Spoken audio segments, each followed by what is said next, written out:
Twisted Fate Reroll is one of the best comps to play in the 17.1 B patch, but there's a few conditions you absolutely need to make this build work. Let's dive into it. Okay, we're going to start off by going over the two main conditions in which you want to play this Twisted Fate Reroll build. The first option and the first condition is the Medallion Stargazer constellation. If you see that the Stargazer trait has the Medallion as its constellation of choice for this match, you want to go this build. It is absolutely broken with the Medallion constellation. Let's quickly read what exactly it does. So, Stargazers, they have that chart, you know, where it's a different constellation every game. For this one specifically, the Medallion, allies in empowered hexes gain 12% damage amp, which increases by 6.5% for each 3-starred ally. So in this build, when you have Aatrox, you have Talon, you have Caitlyn, you have Jax, and you have Twisted Fate all 3-starred, it makes this constellation overpowered in this build.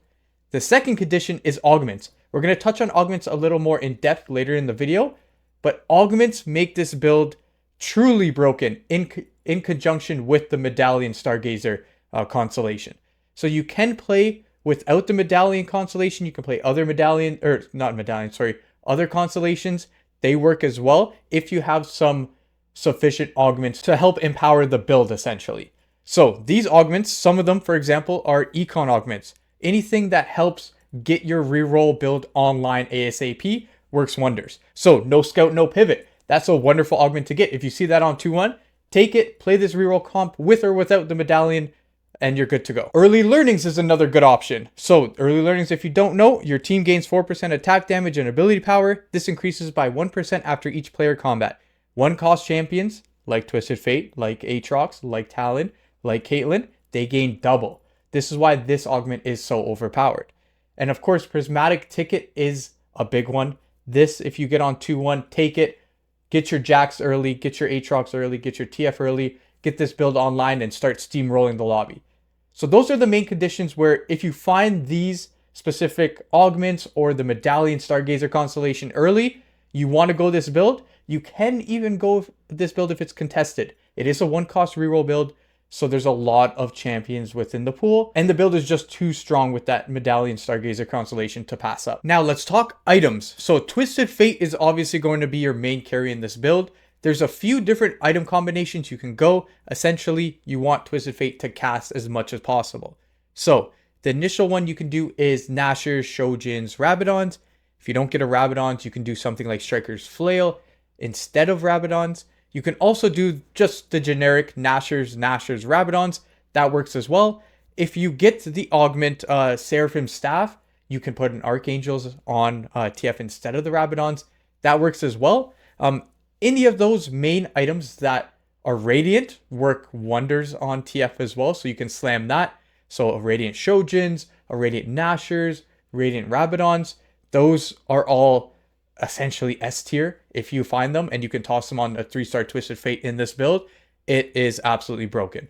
So those work wonders. For artifacts, if you get a Luden's Echo, I believe that's the name. No, Luden's Tempest. Sorry. If you get Luden's Tempest and you slam it on TF with a Nashers and then something like a Strikers or even a Rabadons in conjunction with it, it is OP. So that is a great artifact item. Another one is Dawncore. You could just flex that in instead of Shojins, instead of a Nashers, and then pair it with a Striker's Flail, pair it with a Rabadons, or another Nashers as well, to get those casts as much and frequent as possible. Moving on to Caitlyn. Caitlyn is just a standard AD build. You want the Rage Blade. That's prio number 1 on Caitlyn.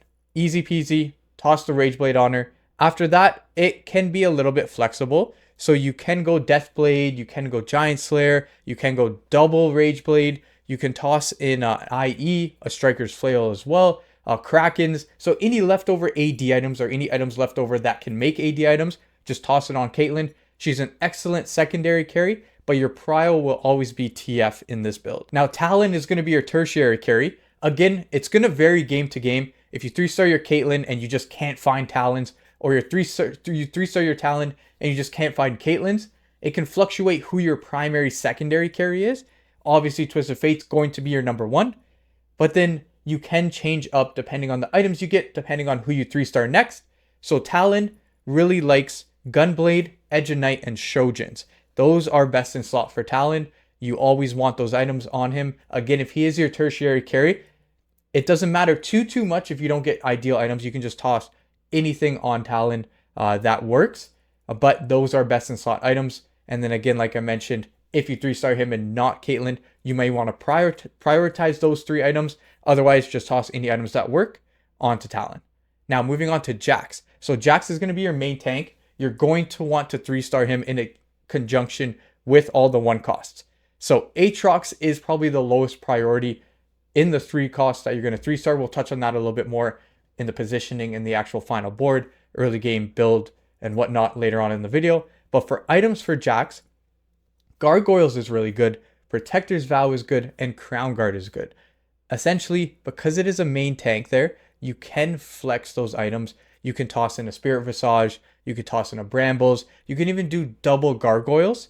Those all work wonders with Jax, as essentially you just want Jax eating as much damage and ulting as often as possible up front to allow for your Caitlyn to ramp up and allow your Twisted Fate to get as many ults off as possible. Those are the main item combinations. Essentially, those are the 4 you want to itemize. However, if it's an extremely high item game, which sometimes it can be with the new introduction of the gods in this set, you can itemize Corki or Riven if you 2-star them and just toss any leftover items on them. All right, moving on to positioning now. So for positioning, it's fairly straightforward, super simple, don't have to think much about it. You toss the units in the Stargazer's hexes.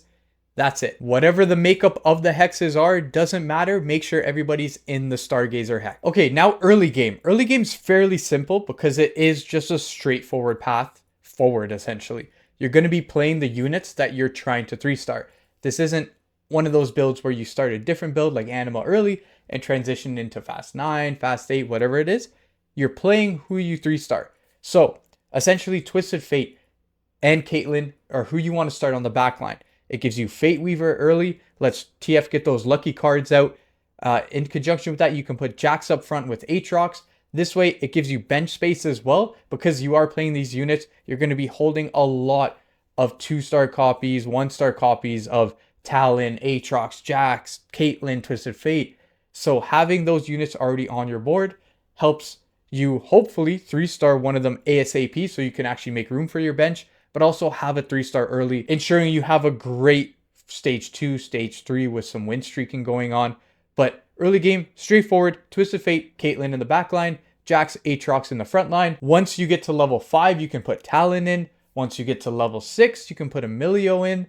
It all just kind of goes in a steady forward progression.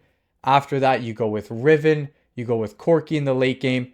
You want that 4 Fateweaver at the end when you are level 8. So you need to get to level 8 as soon as possible, which means you need to 3-star everybody as soon as possible, which means you need an econ augment early on. So let's transition into the augment section. So we already talked about a few augments that are absolutely crucial to this build. That includes early learnings, prismatic ticket, no scout, no pivot. These are all absolutely S tier. If you get them, take them, especially no scout, no pivot. With this 1 cost build, because it's so easy of a progression from Twisted Fate, Caitlyn, Aatrox, Jax from the get-go, it's so easy to just plug them in, play, not have to remove them, and get the bonuses from no scout, no pivot. It is such a great augment to have with this build that you don't even need that medallion constellation for Stargazer. You can play any of the Stargazer constellations. It works wonders with this build. I love it. If you see that augment, that should be your #1 priority take at 2-1. And then again, like we touched on, prismatic ticket and early learnings are also very good. You can also do the augment charge transfer. That's a really efficient one for this build, along with wand overflow. Because you need a lot of rods, you need Rabadons. Talon uses a rod, and you can essentially toss it on, use it for Crown Guard as well on Jax. It kind of builds into 3-4 items right there. It is such a powerful prismatic augment, and you get that plus 5% attack speed from your needlessly large rods. So that's a great augment to use. Those are probably the best that you can choose from. There's a lot of different augments in terms of econ that you can use as well. Anything that gives you gold, anything that gives you items are exceptional. So for example, buried treasure. If you find buried treasures in the prismatic option there, take it. It will allow you to get hopefully your 4 costs online with items late game, like we mentioned as well. Having just those items on all your carries, in addition to your 3 stars, 3-star 1 costs, having your 4 costs itemized late game gives you that extra boost in case somebody has that Vex Fast 9 build or a crazy kind of composition that game. To be able to beat them, having items on all your carries plus your 4 costs is truly chef's kiss.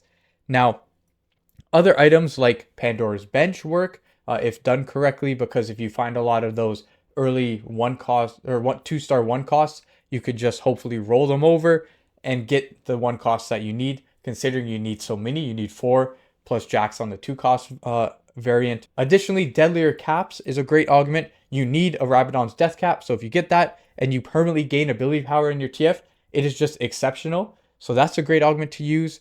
Again, anything that gives you items. You want items in this build. You want to get everybody online. So Seraphim's Staff is another one that I mentioned. That works wonders. And then last but not least, a really cool one in the prismatic trait is Golden Gamble. Golden Gamble Plus, whatever, it all works. Essentially, you gain gold and you flip a coin. If it's heads, you gain a Radiant Lucky item chest. If tails, you gain 2 completed item anvils. So either way, you're winning. And for my gambling folks out there, this is great. So the Radiant item, because there's so many strong Radiant items in this build, like Nashers, like Rabadon, Striker's Flail, even Giant Slayer for Caitlyn, you want this augment if you see it. So if you get it at 3-2, take it instantly, and you hope for the best with the Radiant item. But if you get the regular items instead, it's no issue whatsoever, because you're still getting items to get your carries online sooner, to get those win streaks. You want a fully loaded board of 3 stars with items galore. And that's the rule of thumb for the augment section. Essentially, early on, econ if you can to get those 1 costs online. Later on, items. You want items, items, items, and more items. So that's the gist of things with this build. It is one of my favorite builds to currently play on this 17.1b meta. I like playing it even without those S tier augments or the Medallion Stargazer constellation. I find it's just such a good build that you can force it from some underrated spots. You can, if you get an early TF or you get an early Caitlyn or even an early Jax, but you don't have any of those econ augments and you don't have the Medallion Stargazer constellation, you can still play this build. Albeit you may not win out every lobby, but depending on the elo that you're in or the lobby strength in general, you can play this composition most of the time. Now, I do caution you to play it in strong lobbies like prismatic lobbies where you don't hit the Medallion constellation or a strong econ augment early. It may be a little bit tougher to play. However, if you get that prismatic ticket augment, you can just play it from that point and you should be able to top 4 no problem. So enjoy the rest of the gameplay of my game on screen here. I'm going to let that play out. This just kind of shows you an example of how I transition from early game into late game, how that goes. But as for the composition itself, if you've tried it or have tried it before this video or end up trying it after this video with the different tips and tricks that I provided here, let me know how you fare, how it's going in your games, and how it fares in your elo specifically. Because is this a composition in your elo that you can force every single game and you find a multitude of success with regardless of the conditions? Or are you in an elo where you absolutely need the conditions? You need the Medallion and you need those no scout, no pivot, prismatic ticket augments. Let me know in the comments below. I would love to know your thoughts. And if you made it this far in the video, make sure you like the video. It helps a lot. Get some recognition. I hope you're involved in my community here. I'm bringing a lot of videos back into the fold here, providing you the best compositions. This is a reroll set, it seems like. So I'm excited. I'm a reroll player at heart. So I hopefully bring you a lot of videos regarding rerolls. If you like that type of gameplay, stick around, subscribe, like the video. It helps a lot. Hopefully you can help me help you in the future as well. So enjoy the rest of the gameplay. I'll see you guys on the next one. Peace.